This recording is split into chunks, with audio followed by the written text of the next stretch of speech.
ya tenemos bien en claro que nuestra vida es un diálogo. Es definida por el diálogo que como individuos tenemos con el mundo que nos contiene y con todo lo que en ese mundo habita.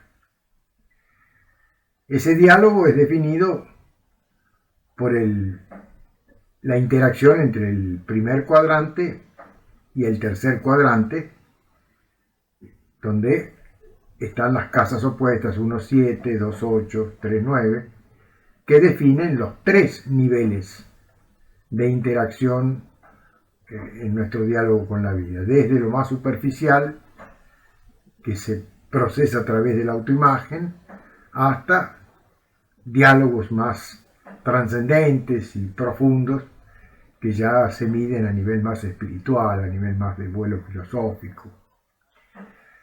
Lo cierto es que esa interacción hay que saberla comprender profundamente, hay que analizarla profundamente, porque define todo el dinamismo de la cruz en sí mismo. El eje vertical es una consecuencia de cómo se procesa el diálogo que mantenemos con la vida, o sea, el diálogo horizontal. Por eso que hay que comprender bien esa interacción, porque después la base de cada eje vertical podrá aflorar y trascender el conflicto planteado por cada interacción dialéctica horizontal en la medida en que ese proceso dialéctico horizontal cree las condiciones de trascendencia. Veamos entonces, a través de un ejemplo práctico, cómo se lee, cómo interactúa este diálogo entre la casa 1 y la casa 7. Vamos a colocar también una hipotética persona, una carta cualquiera, donde solamente destacamos la interacción entre el eje casa 1 y casa 7, que es lo que queremos comprender cómo funciona. Bueno, aquí tenemos la primera casa, que representa obviamente el yo, cómo yo me planto ante el otro o los otros, que sería el filtro, ¿no? Que ya hablamos de la casa 7. La lectura es por acción y reacción, ¿no? O sea,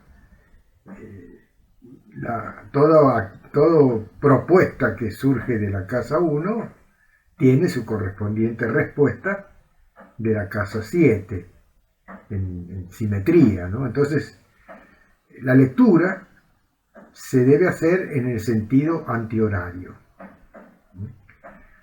El ascendente marca el inicio de esa interacción dialéctica, marcando la forma como el yo, la primera persona del singular, se planta frente al otro, que es el descendente, en la casa 7. Bien, en la medida en que va desarrollándose el diálogo, entonces se va avanzando sobre el telón de fondo de la casa en el sentido antihorario, ¿no? En este caso, en este ejemplo que estamos presentando, la postura inicial del yo, la primera persona del singular, se planta ante el otro desde una postura libriana, decíamos, con una vibración neptuniana, o sea, es una suma de principios amorosos, de principios sensibles, que obtiene como eco, como respuesta en la casa 7, una actitud ariana, ¿no? O sea, de iniciativa y vibrando con la función de Lilith, la luna negra, ¿no? Principios de rebeldía femeninos, principios que están presentes en el género humano, no es necesariamente en las mujeres, sino en hombres y mujeres, como esa actitud casi caprichosa, como esa rebeldía implícita asociada con con injusticias pasadas, antiguas, ancestrales. Es clásico en la mujer que ha sido, digamos, injusticiada a través de los siglos, ¿no? Desde una postura patriarcal. Bueno, pero ese mismo esquema es extensible también en el género masculino por injusticias ancestrales que se han procesado a través de la historia también con su persona. Entonces, bueno, aquí tenemos una postura desde la primera persona del singular en la casa 1, buscando aportar cierta sensibilidad, cierta casi poesía, ¿no? Buscando aportar armonía a la experiencia. Y del otro lado hay una respuesta un poco más realista, ¿no? Como diciendo, despertá que estás viviendo una ilusión, porque la realidad es más cruda.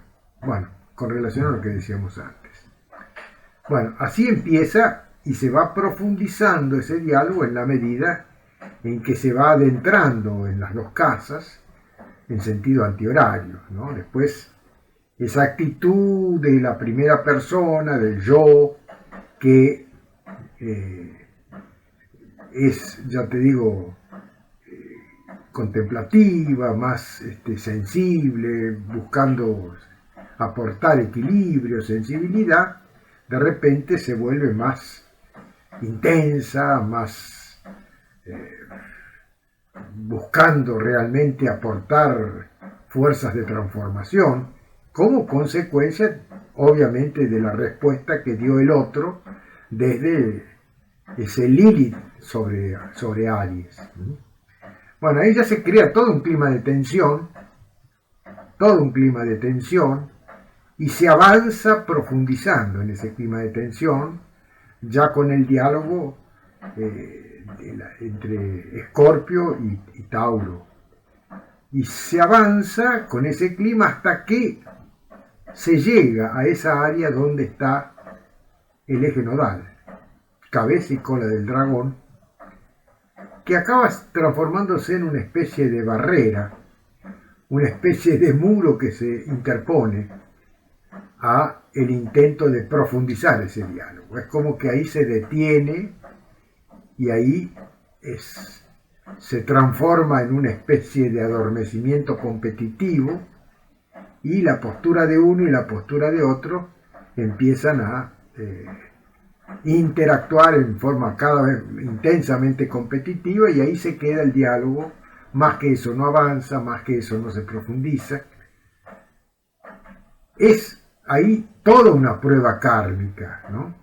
Porque si se supera esa condición de tensión, de adormecimiento que detiene el diálogo en una especie de pulseada autoafirmativa de los dos lados, si se consigue superar eso, que es la prueba kármica, ahí sí se sigue avanzando ya con un clima de mayor predisposición a una transformación, a una profundización, sin perder esa base de solidez, de estabilidad que el otro está proponiendo desde Tauro.